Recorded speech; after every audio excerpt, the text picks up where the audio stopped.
आज लाल पूर्जा दिने विषय आएको छ, आज सरकारले दिन्छु भनेको छ, सरकारले लेखेको छ, सरकारले दिन्छु भनेको छ। तर आज कांग्रेस के भन्छ, एमाले के भन्छ? कांग्रेसको सभापति संसदीय दलको कार्यालय अगाडिपट्टि उभिएर लाल पूर्जा दिन्छु भन्ने, अहिले दिन्छु भन्ने, आजै दिन्छु भन्ने।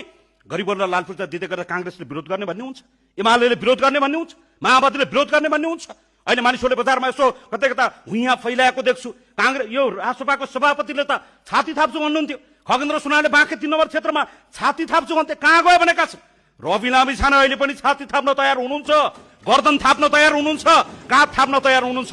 तपाईले ठेक्का लिनु भएको थियो, हामी यो समुदायको जिम्मा लिन आएका हौं। त्यसैले गर्दा यो यहाँका गरिबहरूको त्यो लाल पूर्जाप्रतिको अधिकारलाई यसरी हनन नगरियोस्। मेरो कुरा टुङ्गाउँदै गर्दा सरकारले आफ्नो वाचा पत्रमा धेरै ठाउँमा लेखेको छ, स्पष्ट रूपमा लेखेको छ, दिन्छु भनेको छ, दिने तयारी पनि गरेको छ। तर यसलाई कहीँ कतै राजनीति गरेर फेरि त्यो मौलिक हकमा उल्लेख गरिएका ती नेपाली जनता